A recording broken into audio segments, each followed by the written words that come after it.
Mateo, and I wanted to give a shout out to the Valley Percussion Festival, formerly known as the Valley Day of Percussion. It's an honor for me to talk to you about the history of this event. I started this event in the 1990s, and the reason why I started is because I was a percussion teacher, and I took all of my percussionists from high school to junior high to beginners. I took them all on a bus. And we went up to Austin, Texas, and I went to go visit my former teacher, George Frock, at the University of Texas. They were having a Texas PAS Texas PAS Day of Percussion.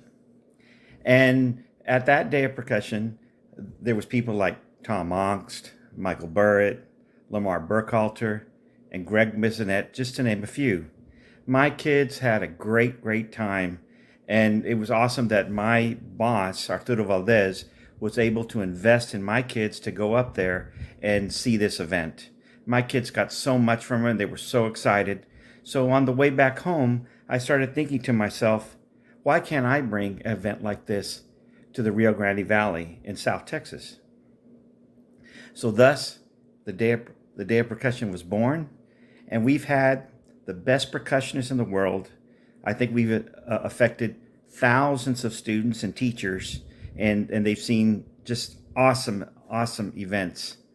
Now, this event would not be possible without the support of all the band directors in the Rio Grande Valley and in South Texas. And it would not be possible without Jim Melhart and Melhart's Music Center. It wouldn't be possible for somebody that motivating me to do this, like Lauren Vogel Weiss.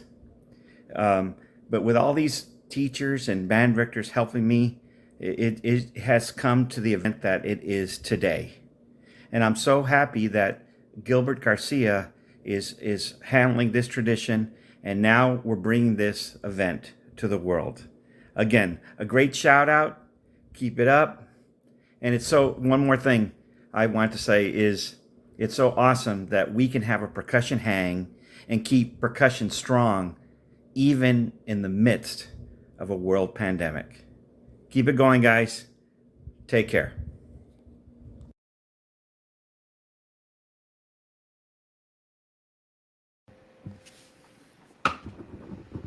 Friends, ladies, gentlemen, we are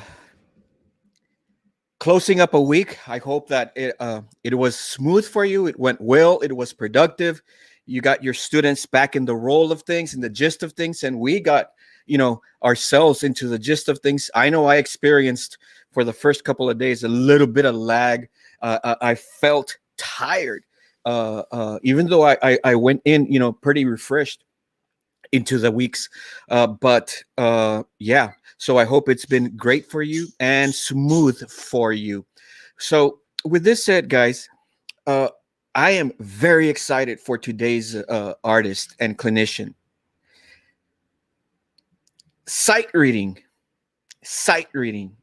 One of the skills that is really extremely important in order for any student to have success, and particularly in order to have success during the all-state or the all-region season. Sometimes, we see students struggle in sight reading, and what can we do? What science has been discovered to help us be more efficient as teachers and to help our students be more efficient as students, right? And be able to have a successful, a productive all-region season. The Texas All-State Edition, we're going to be covering, guys, just about every single topic that you're going to need as a teacher, as a student, to be successful during this all-region / all-state season. And along those lines, guys, we're going to be also covering, we already have something scheduled as early as next week. So make sure that you subscribe and follow, like the pages so that you'll see the messages that are coming up. But we have some serious clinics by some drum corps educators from some of the top corps. You're talking top 2, top 3, championship level educators in drum corps. that will be discussing, for example, how to have a successful band camp. What skills are necessary. So we're going to be discussing all of this. Back to today. Guys, I am extremely excited and honored to have with us a gentleman that wrote the book on sight reading skills for the mallet percussionist. And without further ado, Mr. Eric Martin joins us. All right. How are you doing, sir? Good. Good. Thanks for having me. Awesome, awesome, awesome. Uh, Sir, well, I'm gonna call you Eric because I feel a little bit awkward. If that's okay with you. That's fine. Yeah. Awesome, awesome, awesome. Uh, your topic. It's for me. It's one of my one that really piques my interest. How to teach a student to be better sight readers, and I think that this is a topic that especially is good for new first year teachers, or maybe just a few years under their belt. Teaching to sight read can be something challenging, and from the student point of view, to be able to develop it, to be able to learn the skill and take it and run with it, and really go to some pretty extreme heights with it. It's on point, this topic is, and I'm so excited to have you here. So I guess in summary, what can you tell us that you're going to cover during this clinic?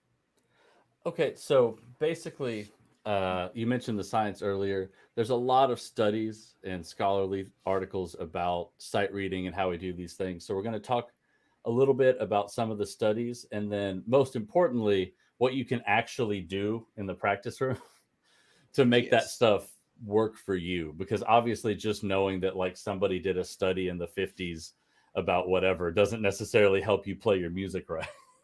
Exactly. So we'll Exactly. talk a little bit about where the information comes from. So like I didn't just pull this system out of thin air or anything. And then Yes. once you kind of know where it's from, then I'll tell you basically by the end it's going to be boiled down to just 3 rules. And you just if you follow the rules, your sight reading is going to get better. Wow. Wow. Yeah. So exciting. Before, the method was, those sight readers that were very proficient and efficient. And we were talking a little bit about this Mhm. before the stream. The method was, read a lot. Mhm. And when you had some crazy good sight readers, they read tons of literature to be able to get to that level. And I'm really eager to see what you found that can help us be more efficient than that route. Mhm. Well, All right. Eric, I can be wordy and carry on, but they came to see you All and right. learn from you, sir. So I'm going to exit stage left, and it is all yours. All right. Okay. Yeah, so as we were just saying, kind of the way we've all been told to get better at sight reading is to just do it a ton. And first things first, that works. But of course, the problem is it takes forever. That's how I learned to get better at sight reading. I finally decided that I wanted to get good at it. And I started reading, I don't know, like 20, 30 charts a day. Like I was going nuts. I just sit down and read for, a couple hours a day, every day. And I know that you're as a student that's really hard to do. I actually didn't do that as a student. I was a bad sight reader as a student. I decided after that I was like, man, I'm not good enough at this. So when I started realizing that, when I finally got better at it, I realized that I didn't really like know why I was better. I just did it a lot. And so I wanted my students to get better. And I knew that saying you need to go home and read like all these books in one day and then get 10 more books and read them all, that just wasn't going to happen. So I started looking around for better ways to do it. And I started looking into like psychology research. And there's actually been a surprising number of studies on sight reading. And there's studies on what our eyes do when we read. There's studies on how the mechanics of our hands interact with instruments and works in our brain, all these things. And there's education studies about the best way to get something to stick. Like if you teach something to a kid, the best way to get it to stick in their brain for later. And I started going through all these studies to come up with a system that we can use to make things easier. And if you don't care about any of the studies or any of that, if you get sight reading skills for the Mallet Percussionist and just go through it from the beginning, it puts it all into practice. It doesn't have like scholarly articles in it. It's just here's page 1, do these exercises. But we're going to talk about a couple of key studies today that I think kind of make it obvious. So the first study I want to bring up is from the 50s. It's one of the most cited studies in psychology. It comes up all the time. It's called the magic number 7 plus or minus 2. Okay. And what they mean, the magic number turned out to be how many different pieces of information you can keep in your brain kind of at once, you can keep track of. And they said 7 plus or minus 2 because they weren't really sure. As more research has been done, it keeps getting lower and lower, like maybe 4 or something. So right away, that tells us something super important. If I'm in 4/4 and have a measure of 16th notes to learn, if I'm going like C, D, E, F, when I'm halfway through the measure, I've already lost the beginning of it. I already don't know what was going on because it's too many things to keep track of. And that is why whenever we go one note at a time, students have no idea what happened. They go back and it's like they've never seen it before. And it just kind of is this never ending cycle until they've played it 7,000 times, which again, is just like telling them to read 7,000 things. Playing this that many times is not the best use of your time just to figure out what the notes are. And so in this study, we also learn about a concept called chunking. Okay, that's the term they use, and that's like the official term. And chunking is the ability to take individual pieces of information and make them one piece. Okay. My favorite example, the kind of most obvious one, is phone numbers. A phone number is 10 digits long, but it's really 3 separate things. There's an area code, an exchange, and an identifier. And so you get 3 digits, 4 digits. And then for most of us, like the area code, you probably know the area codes around you that you're most likely to see. So it's not as hard to remember that. The exchange in the old days, in the 50s or whatever, the exchange would have been like the physical neighborhood. So again, like you probably already kind of knew it. So it's fewer things to remember. The original study actually used telegraph operators, which are the guys that tap out the Morse code. What, I don't know if that's Morse code, but it's all these rhythms, shorts and longs, that make up letters. And what they discovered is the best telegraph operators could basically play sentences as opposed to letter at a time because they were able to chunk larger groups together. And then if you want to think about chunking very obviously in music, are rhythms, right? In a measure of 4/4, there's 4 different chunks each beat. Nobody reads one E and as 3 different notes, really. No percussionists do. You see one E and as a unit and you play it. Okay? So now we know that we need to figure out a way to not have to think about as many things, but we also know that our brain is capable of taking those individual things and putting them together into a larger unit. So that means we want to limit the amount of information that we are getting so that we're not overloaded. So I'm going to tell you the 3 rules for good sight reading right now, and then we'll explain exactly how each one works as we go. So rule number 1 is rhythm. Okay, you have to be playing in time. If you're supposed to play on beat 2, you have to play on beat 2. And for most percussionists watching this or anybody teaching percussion, you've probably gotten pretty good at counting and teaching, any kind of rhythm that a student is going to come across. Rule number 2 is key signature, right? If we're in B flat major, F minor, whatever. And that's the one that we're going to talk about a lot in a minute. And then rule number 3 is direction. Is your music going up or is it going down? Okay. And that's it. Those are the only 3 pieces of information you need to play correctly.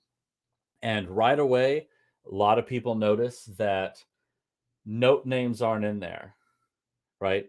I teach my students to not actually read with note names, right? They're not going F, G, A. And one of the reasons is rule number one was rhythm. You have to play in time. So you can't say one and two and C, D, E, F at the same time. So the rhythm is more important. If you're not playing your rhythm when you play your notes, you're not actually playing the music. So the other reason is the note name is not enough information to play it correctly.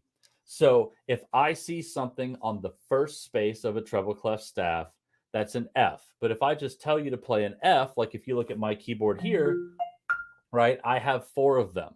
So the letter F is not enough information.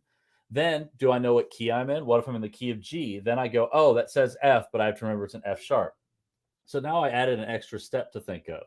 So now I've got 4, 5, 6 things going on in my head. I still have to know the direction because I have to know, is it the F above or below where I am? Things like that. So the note name can actually add noise to our decision-making process of how to figure out what's next. Now, does that mean you don't ever need to know note names? No, we are going to learn them off the staff, but we're not going to spend much time on it. And I'll kind of get to how we do that in a minute. So we don't really need the note names when we read. And this is very clearly obvious when you talk to professional sight readers. None of them think note names. Like if you talk to studio musicians, guys like that who sight read all day, every day, they don't think note names at all. They're thinking shapes and patterns of music. Okay. So rule number one is rhythm. We said that probably everybody can handle like eighth note rhythms or whatever we're talking about right now. Rule number 3 was direction. Does it go up or does it go down? Right. That we shouldn't have to talk about a lot. I joke with my students, like, if you don't know that way is up, I'm not sure how we're going to solve that problem. Right. So the main thing that we're going to talk about here is the key signature part and how that relates to reading and getting us through everything. So when we find out a key signature, we immediately know that 47% of the notes on this instrument are wrong. If I'm in the key of E, this note is wrong. Like, it's not in there, right? There's no A sharp in the key of E. And we know that before we start. So we already narrowed down all our options in half. And then if we know the direction, then we chopped another half of it off or something. The way I like to think about it is darts. Like if I'm playing darts over here, and then I know my key signature, I'm now halfway to the dartboard. It's easier. It's closer to me now. And then when I know that it goes up and I only have a few notes to choose from, now I can just cheat and put the dart in the bullseye, right? And get a better shot because I'm not guessing. I don't have to make any decisions anymore. I just know, okay, I'm in the key of E and I just hit this and it's going up. There's literally only 1, 2, 3, 4, 5, 6, 7 possible notes. And then, you know, if there's no ledger lines in the piece, then you've really narrowed it down, things like that. So there are way fewer options of what to hit next than most students think when they're reading. Most students look at a note, say, oh, that's an E, there's E, then what's the next note? And it's completely unrelated to anything else they're doing. They're just figuring out the new problem, the next note. And we're going to relate everything together. So at this point with my students, they won't even look at a musical staff yet. They're not even looking at it. We're just going to learn the scales. We're going to learn them using a circle of fourths, and we're going to learn them on the keyboard. And we're not looking at the staff. We're not looking at them. I don't care about the staff. And I know it's really weird that we're talking about the sight reading book and I'm saying we're not going to look at the staff for a while. But the idea is to take these individual notes of a scale and turn them into one chunk, one piece of information instead of 7 notes. And then we can use that one piece of information as one of our 3 rules: rhythm, one piece of information; key signature, one piece of information; direction. So we only have 3 things to think about, which is not more than we can handle, right? We can handle that many. So when we do scales, I said I like to do the circle of force, meaning that, we have C, it has 0 sharps or flats. We go over 1, F has 1 flat, B flat. They have that on their stand all the time. That's on the board in every classroom I'm ever in. They get that info. I find that by the time they kind of need it memorized, we've done it enough. And then I have another step with my students. We say the key signature we're going to do, and then we visualize it on the keyboard. And I drew it out here how I like to have them visualize it. So this is an A flat scale, right? A flat, B flat, C, D flat, E flat, F, G, A flat. We're making this picture. It doesn't include the rest of the keyboard, the notes you don't play. And the idea is if you had this marimba, the one that just had these notes on it, it would be unbelievably easy to play an A flat scale, right? You just hit everything. So if in your brain you can make that picture, now when we say, oh, this has 4 flats, we're in the key of A flat, we just know where we're at. We know exactly where we are. And I know over the whole keyboard, those are the notes I'm allowed to hit. And so before I start, before I've read a single thing, I already know that information. And so if I'm here and it's going up, I'm already going to be much smarter about what's coming next. And I don't have to do as much work to figure out what the next note is. Okay. So I make my students learn all their scales first. Then I show them a staff and I just show them where an F is on the bottom space. And I tell them to use their alphabet. And they can find notes, because since they don't need to read every note name while they're doing it, they kind of just need to know where to start. Okay. So I show it to them and then they can count to it. And that's also, I forgot, when we learn scales, that's also how we do it. I just show them where the C is and how to figure out where a sharp or a flat is. And then we work our way through it. And I make them figure out the scale. So I tell them we're in the F scale, it has 1 flat, B flat, and I make them find it and visualize it and play it. I don't show them where the notes are. In education literature, there's a lot of information and studies on this, and they call it a desirable difficulty. It means that you're creating a challenge for a student that is doable, but is still going to take effort. And that effort helps them remember the skill they just learned. So by making them take a little effort to find the notes in the scale, instead of me just pointing at them, it's going to make it stick a little sooner. Okay. So the idea is we want the scale to be one chunk, but we still have one more thing that we want to worry about with it. And that is, we know our scale, but after a while, you may find that your students aren't really thinking about the scale or the key signature. They're thinking about like the muscle memory. They've just done that many times. Okay. So this is where we get into another thing that's really going to help your sight reading. Again, before you look at a piece of music, right? There's an introduction to this book that basically, long story short, it says, know your key signatures. Get that sorted first. And so what we want to do is we want to do variations, different scale patterns, so that we understand the whole key signature as a chunk instead of just one scale pattern. Like you go to any school in the country, walk into a front ensemble rehearsal, and everybody can knock out green. You see the whole ensemble sitting there. How's it go? Yeah. Doing this stuff, and that's great. But then they get a lick in the show and you have to almost start over because that's the only pattern they've ever practiced. And you want to make sure that we can see it from other angles. So what we do is we just do variations. We play different scale patterns in every key just to get more and more comfortable with the keyboard and every key signature. There is a great study. It's one of my favorite ones that I found that has to do with elementary school PE and bean bags. What they did is they had 2 groups, and the goal was to be able to throw a bean bag like 3 feet into a little target. And one group every day for like a month practiced throwing a bean bag from exactly 3 feet away into this target.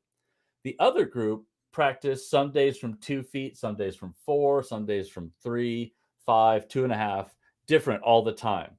And then at the end of the month, they would have everybody do it. And every single time, the group that did the variety of practice things instead of the one always won, even though the skill that they were trying to learn was just throwing it from 3 feet. The people that just practiced that weren't as good at it as the people who practiced from multiple different distances. And it always worked that way. And so by doing variations, we're going to know everything better. Every variation you do is solidifying your key signature more and more, right? Even when you go through all 12 scales, when you make it back to the beginning, everything feels easier again, even on your green or whatever. And little side note, people sometimes forget that, the green is called that because it's page 1, line 1 in the green xylophone book, which does have 50 lessons in it. So we are a little lazy on that to begin with because he wrote a lot more. So if you need variations, there are a ton. In the back of this, the appendix has a bunch of variations if you're not really good at coming up with your own. And then another place you can get some is last year, I actually did a weekly thing on Instagram of scale variations, like super weird ones, doing 5s and 7s or some other strange things. So if you follow my Instagram, you can scroll back to last year, and there's a lot of exercises on there that might, if you think that they're all easy, then go on there and you can find some that aren't. But I'm going to show you a couple right now that my students have kind of found the most helpful. The first one I do with everybody. If I go do a drumline camp, we just don't even do the drumline show till we've done this exercise. I call it modal workout because we're going to go through all the different modes. You don't need to remember what your modes are called or look it up. It's just what I call it so I can remember. So the way this exercise works is pretty simple. I'll do it in F. I'm just going to go up the scale, and then the next measure, I'm going to start on a G. So I'm starting one note higher, but staying in the key of F. And I'm just going to go all the way up. And then when I get to the top, I'll do the same thing down. And that's getting me used to being able to play in the key signature everywhere without just playing the scale, just starting on F. And it's also utilizing more of the keyboard, getting me more used to it. That exercise alone in all 12 keys usually takes a while, because if you think about it, when you're doing this exercise, and then I get to the fourth note, it's almost a B flat scale, right? I get to the fifth note, it's almost a C scale. It's very common for students to slip and switch into other scales. And so as they figure that out, it works better. And then the way you really know that you know your scales is to have the ability to switch, to quickly switch from one key signature to the next. Then you know that you've got, you can't see it very well, but you've got that image in your head. And so when you switch, you just kind of highlight a different set of notes, right? You're in C, you switch to F, and you highlighted that one now. And then you switch to B flat and you added that to it. So the exercise that I give my students for this, I call the quick fire key change. And what I'm going to do is I'm just going to play like eighth notes. I'm going to start at the bottom of the keyboard, and I'm going to go around the circle of force. And every 4 notes, I'm going to change keys. It does not matter what note I landed on the keyboard. That's just in the new key now, and I'm going to keep going. My mic's in the way, so I'm going to start on F sharp, and I'll start in F sharp. And I will say what key I'm switching to as I go, so you can kind of get a grasp for how this works. So I'm in F sharp. Now I'm in B, E. Now I'm in A, D, G. I have to turn around. C. I'm in F. I'm in B flat, E flat, A flat, D flat. I'm in G flat, and then I'm in B, and we could just kind of go forever. So I just kept switching, and I didn't land on the note for the key signature every time. Like when I got to the key of D, I was somewhere like on A or B or something around here. And so what I'm doing is I'm just switching that visualization. Now, your students don't need to be able to do, or you or anybody doesn't need to be able to do all these exercises before you read a note. Since we're talking about variations, I thought I'd show you some of my favorites that can get a little more advanced to really help you sort out how your key signatures work. If you can get through that exercise, then you're really going to be able to read just about anything. Because if we think about how music works, it's very common for a theme to come back, if we're in C, for it to come back in G, right? Um, and when it starts on a different note like that, it shouldn't make a difference to us. We just go, oh, we're in G now, and we can just play the same pattern or whatnot, which we can talk about more in a second. So we've got now a firm grasp of our key signature. We've made it a chunk. That's the idea, right? So now it's one piece of information, right? The key of E flat is just there. We've got the picture. Those notes are highlighted. So when I start reading, now I have a lot less to think about. I have a lot fewer things to deal with. So now we get some music out and we see that it's in the key of E flat. We find the note it starts on, right? The only note name we really need. And then rhythm, key signature, direction. We count while we're reading at all times. We follow the key signature at all times. And then, of course, we go the right direction. And then let's take something like the Texas All-State Etude. It's in F minor, I think, off the top of my head. Yeah, I think so. And if I recall, it does go up to this F, and there's one middle C in it or whatever. So already we can get rid of those, and we have a little bit less to worry about. And then if you're just following up and down, you think about a staff as about an octave. So most of the time, if you stay in your key signature and you're just in the staff, there's only a few notes to choose from. And then, like, say you're here in F minor and it goes down, you only have 3 options. So when you're reading using this system, it just matters that you're staying in the key, rhythm, key signature direction. If you slip, you won't remember the wrong note, is because what you're remembering is the pattern that it goes up in this measure. Okay. So then when you go back to play it again, it doesn't stick. When you try to memorize every note, like a lot of students do, and you memorize one wrong, when you go back, you're going to keep playing that wrong note because you thought of it as an independent thing. There is a G here, even though it's supposed to be an F. But if you thought, oh, it's the next note in the scale and you just slipped, well, when you go back, you won't slip and you'll get it correct. So you don't remember those wrong notes. They don't stick as hard as long as you're following the rules. Okay. A side note of these 3 rules is that you also memorize your music faster if you need to memorize it, because now you're thinking in larger shapes. So like if we take that All-State piece, I know it starts with this kind of jam.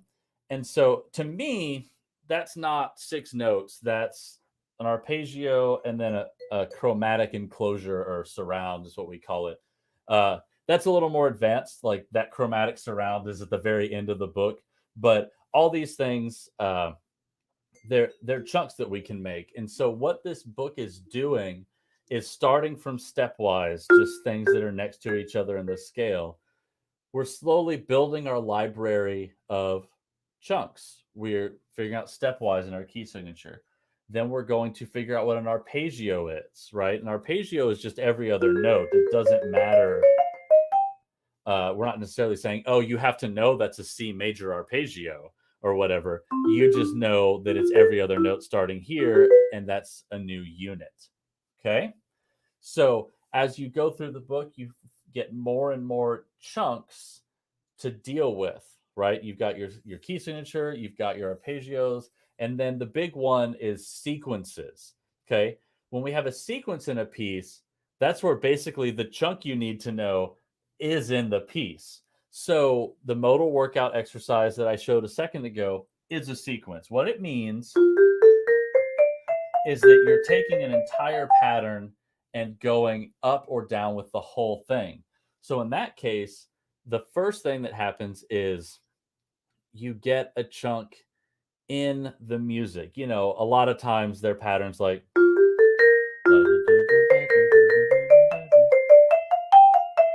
something like that. And so once you play the first one, you recognize that the next one follows suit, is the same thing.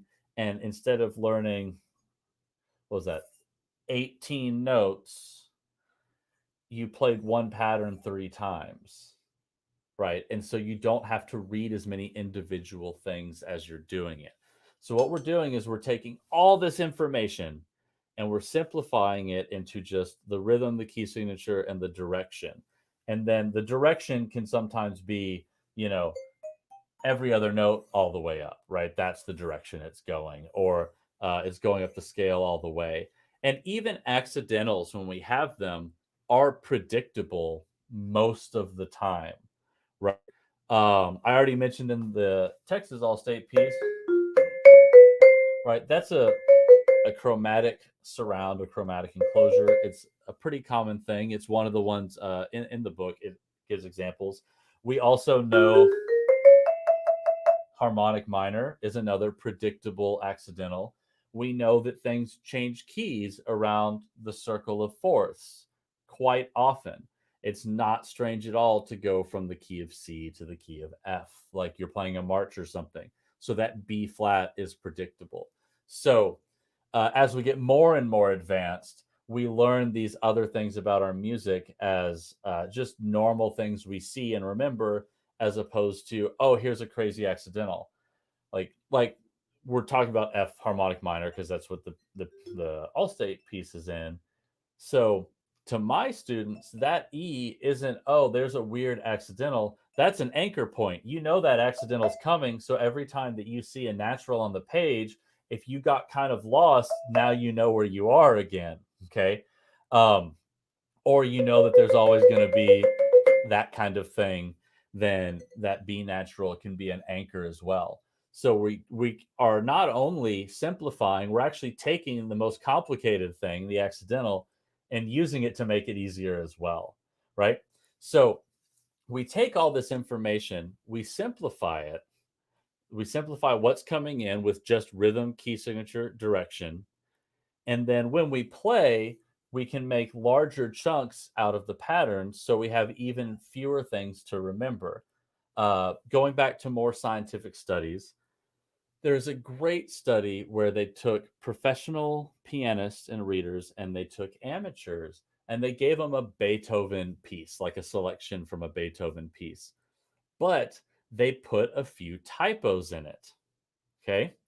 They put a few typos in and then they had everybody read it. And the thing that was amazing is none of the professionals played the typos. Since they were playing the full pattern, they just knew instinctively as they played the pattern what was supposed to happen. Whereas the amateurs going note at a time actually played the typos. Okay. So with a good reader, those typos almost don't even matter if the piece is following the rules and makes sense. That actually explains why a lot of times when they pick All-State music, why a typo is missed when they put it out and they put the list of mistakes that you need to fix, because it's picked usually by good musicians who then, when they read it, they didn't even see the typo, they just played it correctly. And then later somebody else is going fine-tooth comb and notices. And that's why it's really hard to edit your own music, because you know how the shape's supposed to go, so you're going to play it right even if it's not there. And I've even seen it with my own students. I used to have a packet that I used that had a typo in it on accident, and most of them played it right and not the typo, because by the time we got there, they were already following this system. Okay, so I keep saying rhythm, key signature, direction, because kind of, I know not everybody's going to remember all the studies and everything, but if you just, when we're done, you just remember rhythm, key signature, direction, then you'll be able to get better. And then one more thing about rhythm that I want to make really clear: it's not speed. You go slow. You go as slowly as you need to be correct. It's not about speed. It's about rhythm. You need to make sure that eighth notes are twice as fast as quarter notes. Everybody has seen a student read where they play every note the same speed, because all they're doing is trying to figure out what to hit.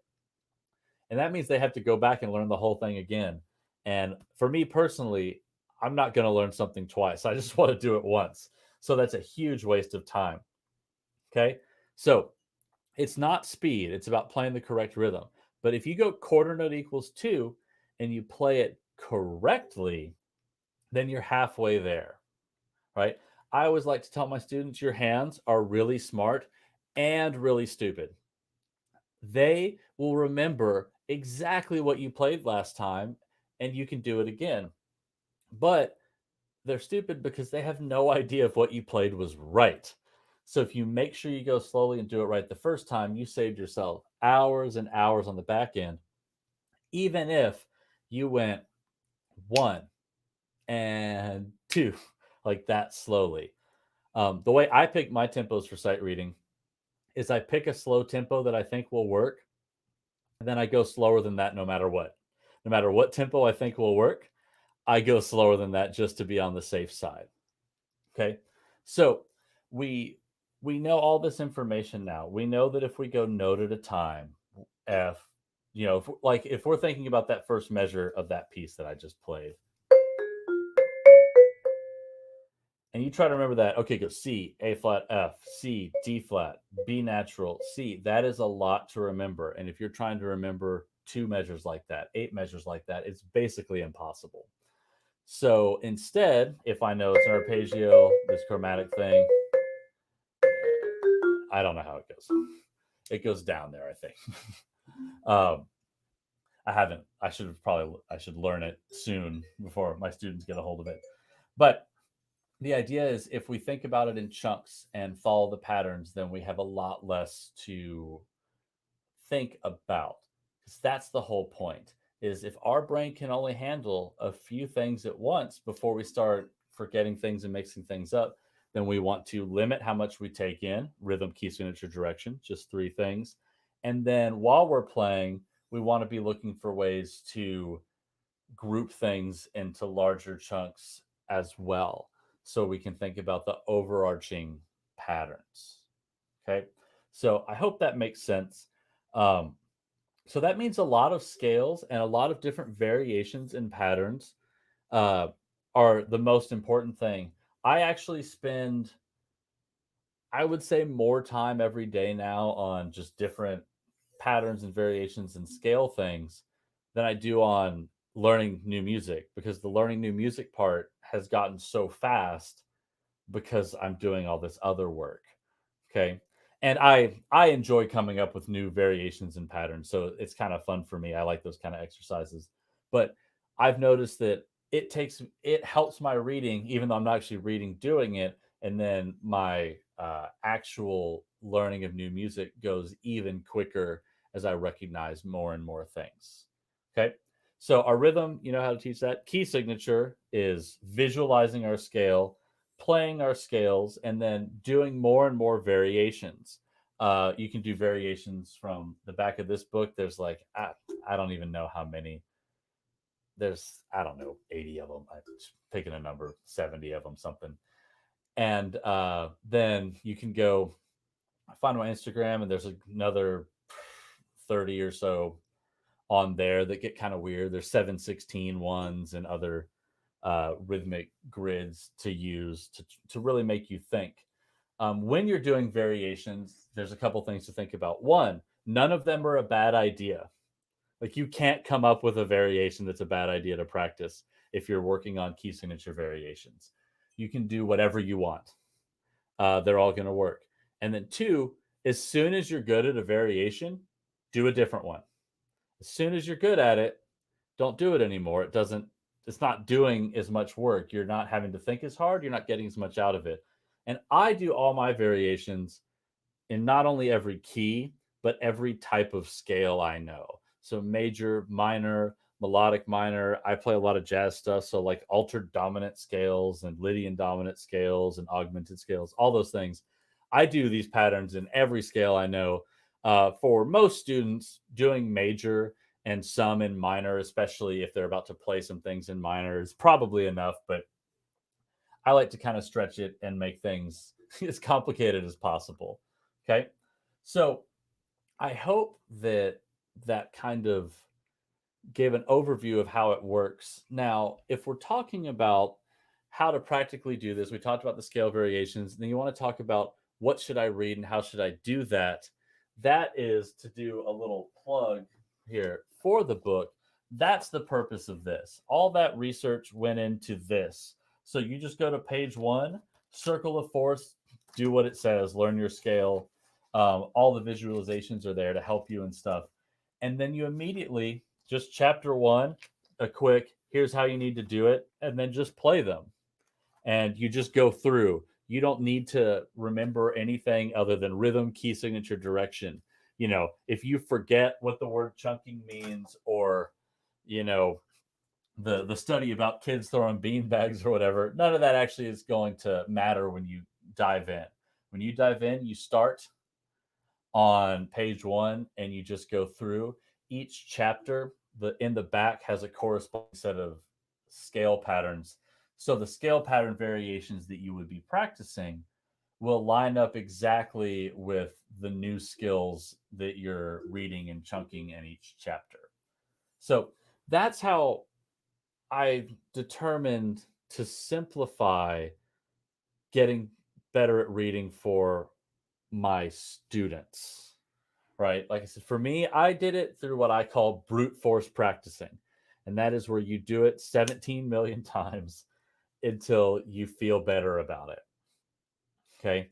But that's not practical, right? Instead, if we have small goals and we just go through and we follow these 3 rules, we can get much better at sight reading without having to kind of overwork ourselves.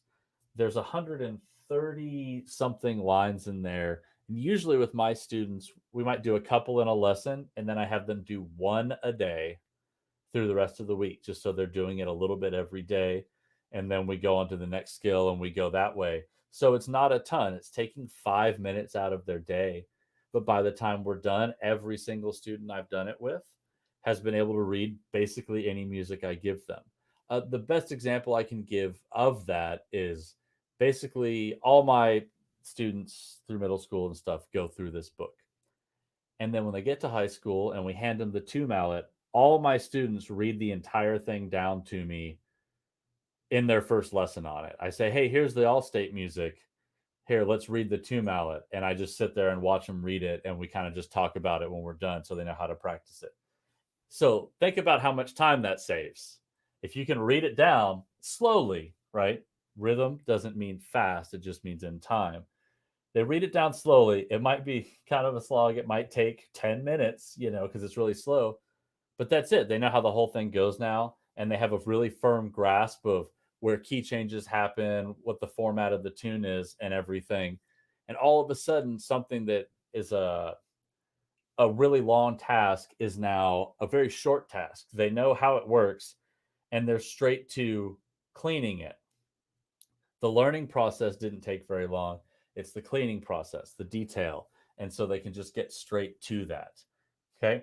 So I'm just going to say it one more time because it's the only thing you need to remember: rhythm, key signature, direction. You can't say note names and count at the same time. So we count the rhythms. And one last thing that I want to say, just because it popped in my head, is we said don't use note names. And I'm sure that nobody's thinking this at this point, but you obviously cannot write your note names on your music either, because then it adds extra information you're processing and messes up. If a student writes note names on their music that I see, I immediately erase it or throw it away and give them a new one or something, because writing note names on your music makes it worse, because now there's a new piece of information, right? They're reading the letter F and trying to read the note at the same time and the rhythm. Remember the key, and it adds more stuff. Plus, if any of you have ever taught middle school, you know that when they write their note names in, they're going to make a mistake somewhere. And then their little typo they wrote in can actually make it into the piece.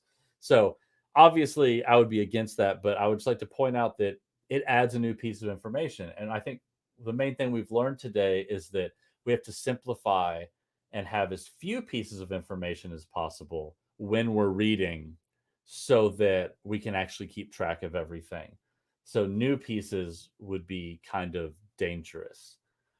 So yeah, I hope all that made sense. Um, And like I said, there's both scale pattern resources in the back, plus like 130 something reading exercises that get you through all the skills you need, all the way up to non key signature related chromatics and how key changes work, and multiple secondary dominants if you need to worry about that. It's all in there, but in a context of just when you're reading, how you can navigate these complex things. You don't actually have to memorize it, because I know a lot of people bristle when they're like, oh, it's all music theory. It's like, but music theory is basically just a way to label our chunks, right? Label a chord so that we can think about that as one unit. So I hope that made sense. I don't know if there are any questions that anybody has, or how we're doing. So far, there isn't. Okay. I had a question. Okay. I haven't seen any questions pop up in the feed. That's what I meant. So, peeps, if you have any questions, please feel free to put them in the comments. I'll see them on the stream, and then I'll address them to Eric. You mentioned at the beginning of how you start to teach them the scales without the staff. How do you achieve that? By rote, or what's your process? Yeah. So let me. I give them a circle of fourths. I'm not going to draw the whole thing here, or maybe I will. It's going to take a second. And I give them the order of the sharps and flats. So let's see if I can. So all they get is that. And I tell them where, like I said, I show them where the note C is, and I tell them you go up in the alphabet, basically. So they get this, and hopefully you'll be able to read this because I'm writing it really fast. And before you give them the order of sharps and flats, you also explain to them, help them understand the concept of sharps and flats. Correct? You had mentioned that. We'll spend a couple days where, okay, I tell them this is C, and you use the alphabet. So where would E be? C, D, E, and we do that for a couple days still. So that they have a little bit of a grasp, and they can find where a C sharp is, and that's all we've done. And then the very next thing they get is their circle of fourths, C, F, B flat, E flat, and the order of sharps and flats. And so then we just, as a group or in a lesson, depending, we'll say C has no sharps or flats at the top.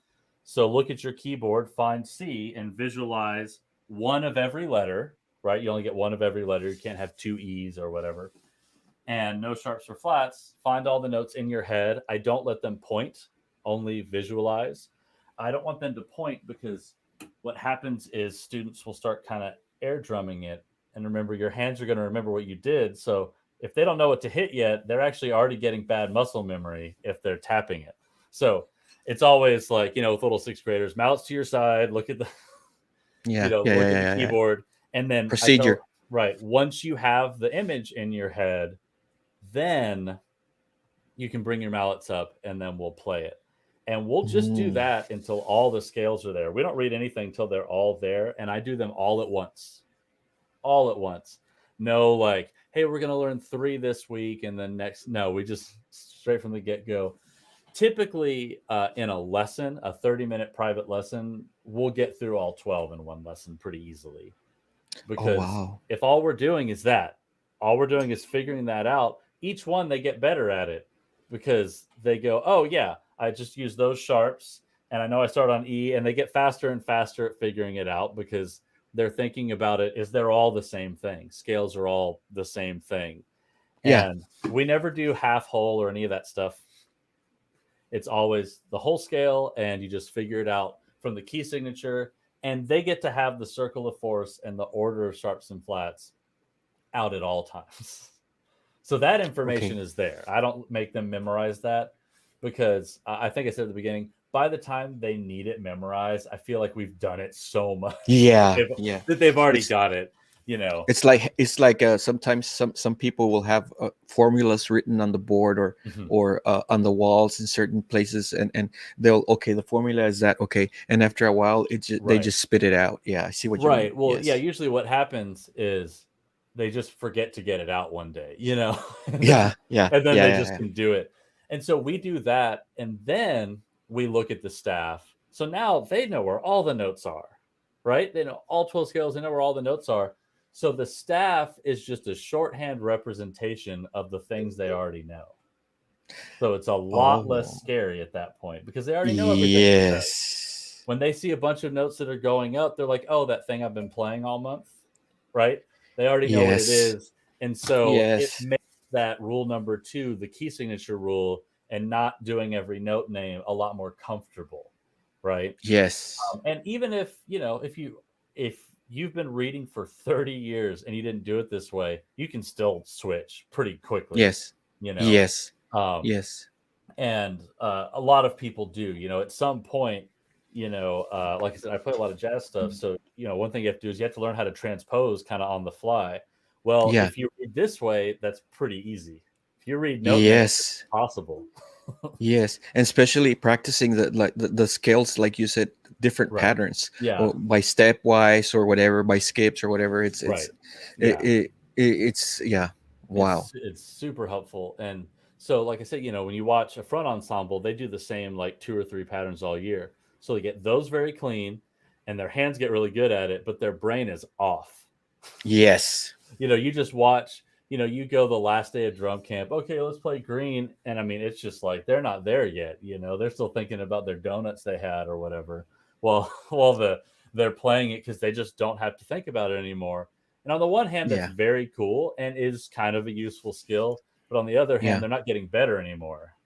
Yes. Right. And so that's why I have Exactly. my thing where as soon as I nail a variation and I'm like, man, I'm killing it on this, I don't play it again. I'm like, all right, let's find a new one. And maybe a year from now, it might come back up and I realize I'm not very good at it anymore because I haven't thought about it. But that's how Yes. I like to do it is as soon as it's easy, I don't work on that anymore. And I go to another Oh, variation. keep it. And so that means Keep you have it. to keep up with a lot of, but you don't have to remember them either because that's not the point. You don't have to memorize every variation. It's But the mental work, the right, mulching of the brain on the exactly. material. It's that idea, the desirable difficulty thing, where it's just a little Y- bit. It's a challenge that you can get through, and the act of sorting it out yourself as you go, like the Yes. scales.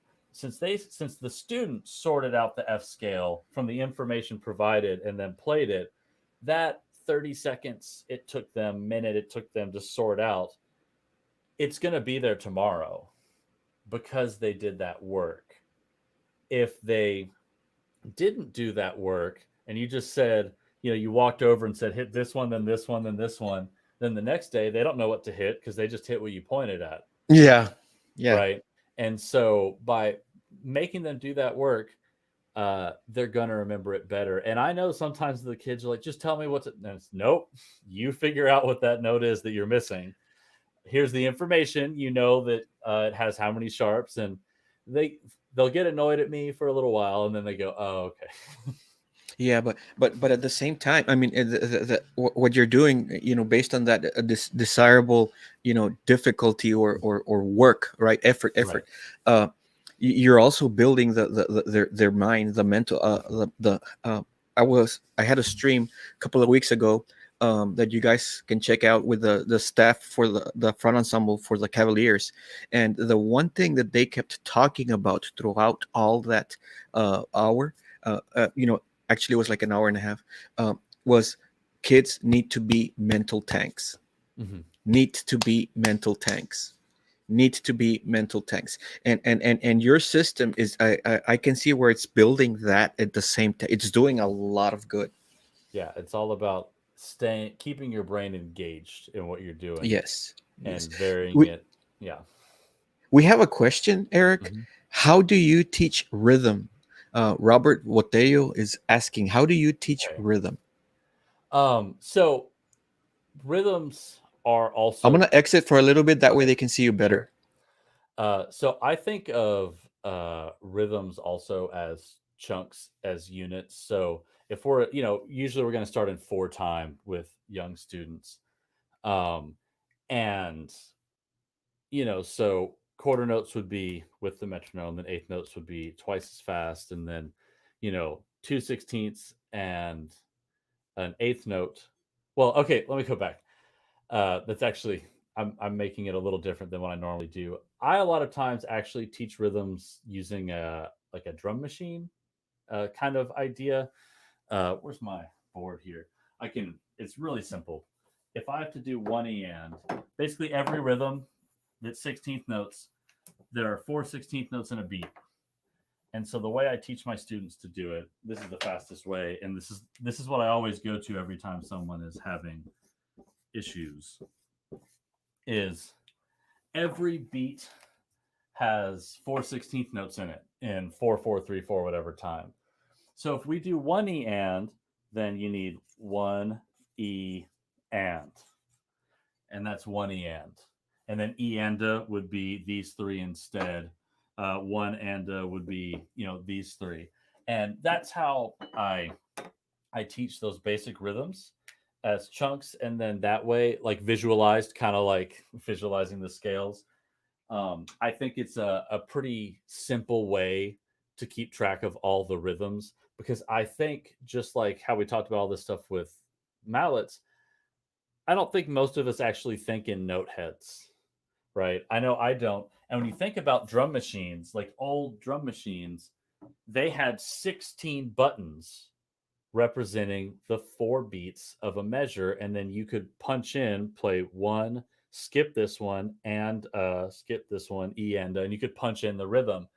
And it makes sense that they designed them that way, because that's how a lot of people perceive it, basically. And so that's how I teach one E-ands and things like that, is always thinking about a chunk of one beat, and then which ones do you hit? Where do you hit? An eighth note would last 2 of those, a dotted eighth would last 3, and a quarter note lasts 4 of those 16th notes. We always plug it into that drum machine grid. And then, of course, if you're doing triplets, let's say, you can just switch the grid. So now there's 3 squares per beat, and you can mix it up. So that's how I teach kind of basic rhythms. Any kind of 16th or triplet based rhythms. And while I'm thinking about that, Benny Greb uses a very, very similar system. And in his, I think it's called The Language of Drumming book and DVD, it even comes with a poster with all of the rhythms written out that way, written out as like a drum machine grid for each possible 16th note based and triplet based rhythm. So I basically use that same system as well. So the Benny Greb, I want to say it's The Language of Drumming. Pretty sure that's what it's called. Yeah, I think that's Yeah. that's And the so one. it comes with a poster that has exactly what I drew, but for every Yes, rhythm. So that's yes. basically how I do it, because it works Wow, great. wow. It's similar to it has parallels in how you teach Yeah. notes, It's the pitch. Yeah. same idea of simplifying it to like what's the Yes. basic thing that's happening, because that's all you really need to know.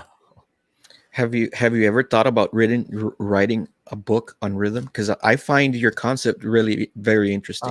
No, not really. I have, so on my website there actually is a snare drum reader book. It's just like a PDF Oh, you can get, that a friend of mine, Luke Hubley, who is a teacher down in Houston, and I wrote. But it's just a pile of reading exercises with each possible permutation of 16th note rhythms added one at a time, just for practice. So there's like 250 things or something.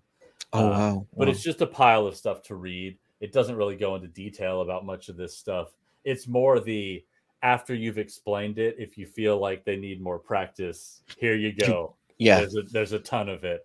Yes. I actually sometimes use it with my students. Some of my students, I feel like, don't even need it. They get it right away, and we're like, cool, next one, next Yeah. rhythm, you're ready. Yes. But if someone Yes. needs more reps to solidify it, that's what it's for. But yeah, it's just on my website as a PDF. It's not like out as a book or anything, because it doesn't. There's Yeah, nothing yeah, else yeah, yeah, to yeah. it. It's like just a bunch of exercises Yes. that we did real quick. So if anybody needed more, and the table of contents is actually the rhythms written out. So whatever rhythm a student needs help with, you just find, oh, Eanda, there it is, starting with number 76 or whatever. And you just find it, and there's all the Oh, ones.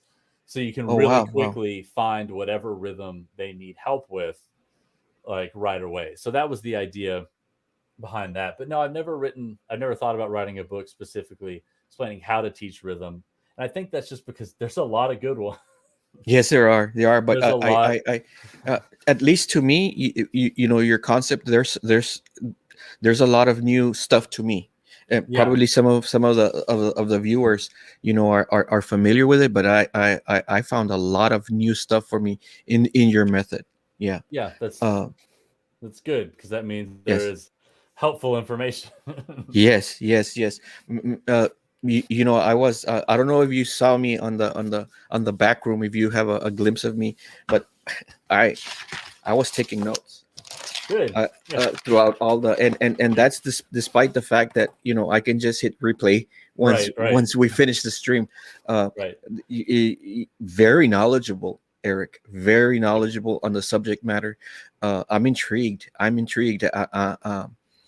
I think I'm gonna be picking your brain quite a bit, sir. Yeah. It's wow. Sure. It's uh, nice, nice, nice. Well, anything else that you might want to add? Your books. How can we get them? Can we buy them in Yeah. your website? So How can we grab a hold of them? yeah. So there's three. Let me move this one, but the main one we've been talking about is the sight reading skills from out Yes, percussionist.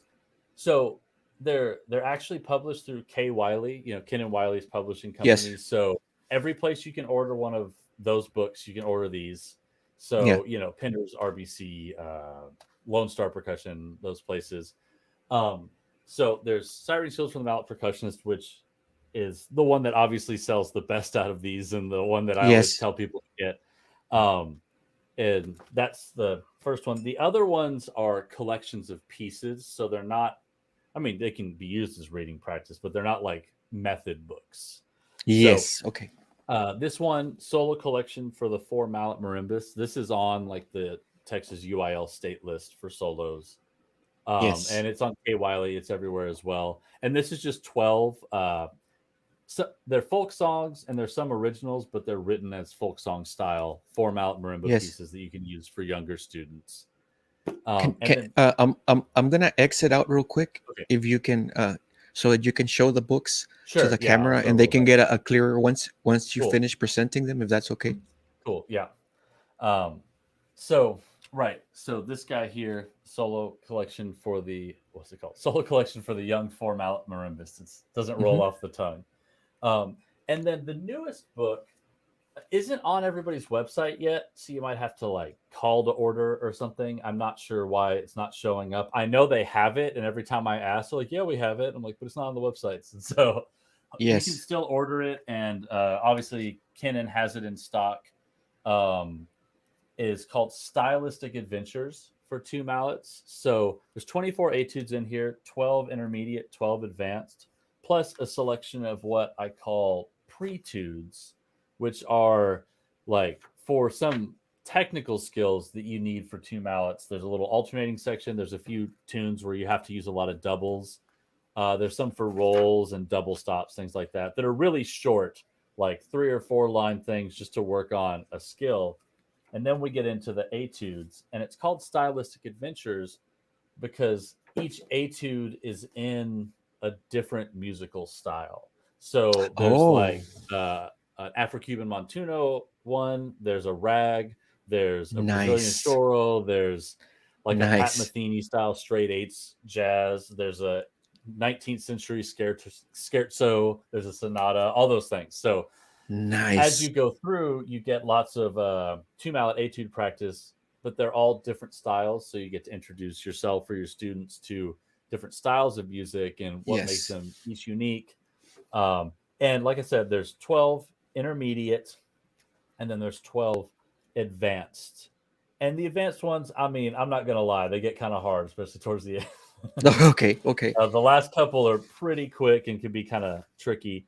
But I mean, like I said, it starts with little 3-line things just to practice your double stops. And so I've had like middle school students do some of them as solos, and high school students some of the last ones as solos, because they're kind of, like I said, they can get kind of tricky towards the end. Yeah, yes, But yeah, so I'll go one more time, just kind of show you the covers to make yes. sure when you're Here we looking, you go. know what it is. So the stylistic adventures, or sorry, sight reading skills for the Mallet Percussionist is this one, the big color blocks. This logo, if I can point, the K Wiley logo is different now. He's changed it. Mine obviously is really old because I've had it a long time. So that's the sight reading skills. The solo collection we've got right here. It's this kind of pastel jam solo collection for the 4-mallet marimbist. All right, this is our 4-mallet kind of beginning. This is what you would use for your first or second 4-mallet solo type piece. And then we have the newest one, the 2-mallet etudes, right here with the kind of sleek looking cover, stylistic adventures for 2 mallets. This one you may or may not find on websites, but every store that has K Wiley publication stuff can also get stylistic adventures. There should be links on my website as well to some place to get them. I don't know. I don't even remember where it links to. It might link to the K Wiley website or Lone Star. I don't even remember. Awesome. But Awesome. those are your options. Yeah. Do you also offer private lessons, Eric? Yes. Yeah, I offer private lessons as well. Yes. Okay, good. So they can find you in social medias and like Facebook, Instagram. For sure. Facebook, Instagram, all that stuff, and you can shoot me a message on any of those, and I'll see it. As a matter of fact, that's how you and I came across. That's how we met. Right. Yeah. It's the fastest way a lot of times. Yes. It's just quicker than So, trying to root out somebody's email or something. Yes. And any closing words on your segment, Eric? I mean, blown away, sir. I'm blown away. Yeah. Basically, like I said, there's lots of studies involved and scale variations, all this stuff. But whenever you're reading, rhythm, key signature, direction. That's it. That's the secret. All of that stuff boiled down to 4 words: rhythm, key signature, direction. If you do that, you're going to improve a lot. And then if you do all those other little specifics I said as we went, then it'll just keep going. Okay. Wow. So apply those 3 things when you start reading any of your music, and when you start on like page 1 of the sight reading book. I always tell people, if you actually just play everything in it, you just start at the beginning, go all the way through, you're going to know how to read when you're done. Like, it's pretty much that simple. We have an educator. His name's Joseph Rangel. Thanks, Eric. This was awesome. Looking forward to the replay with my students. Well, yes, I think that would be the smartest thing to do. Yes. Yeah. Yes. Sure. Just show it again, so you don't have to remember everything, right? You get a second chance at it. I tend to a lot of the clinics, that we've accumulated through time, Eric. I play them for my students. Yeah. I mean, we have people like you that are extremely knowledgeable on your topic because you did the research, right? Right. And then you put yourself through it. And then, we have, people that are, world-class artists, world-class educators as well, why would I not want to do that? So yes. Right. Fastest way. Just get it from the source. Exactly. Yes. Well, Eric Martin, thank you so much. To me, every single artist that goes through our event, whether it's live or virtual, once you come through one of them, you're family, and you're welcome here anytime. If you ever have anything that we can help you with, this channel is available to you. I'm giving you the answer. It's yes. Just tell us what we need to do and when we're gonna do it, and we're good to go. All right. Wonderful. Yes. Well, guys, hope you enjoyed. I'm sure you did. A lot of gold nuggets, beginning to end. very educational, and that's one of the things that we pride ourselves at Valley Percussion Festival, Valley Perk Fest Productions. Clinics that are top to bottom, gold nugget after gold nugget, and Eric just hit it out of the ballpark. Guys, stay tuned, like, follow, subscribe, Valley Percussion Festival, Instagram, Facebook, and the G Drums YouTube channel. That's the official channel for the Valley Percussion Festival. And stay tuned there. We have a lot of clinics coming up that will help you start your year post-COVID in the right foot with some solid information. Tomorrow, Sherry Rubens will present the other two etudes, the snare drum and the timpani, at 12 noon U.S. Central Time. And I haven't promoted yet, but this is a big one. This is a big one, guys. And this is out of the norm. On Tuesday, next Tuesday, because we stream Fridays and Saturdays. On Tuesday, next week's Tuesday, we have an individual from the percussion staff from the Blue Coats Drum and Bugle Corps. That's Mr. Joe Hobbs. Trust me, you do not want to miss this clinic, and it is relevant. His topic of choice was, we need to know how to conduct a successful band camp so we can have a successful year. And he has that science down, just like Eric has his science down on reading. We're going to get the same experience, but on a band camp, how to be successful. So again, like, subscribe, share all our channels, and we will see you tomorrow. Guys, we really enjoy our time that we spend here with you. And without any further ado, see you later. We'll see you.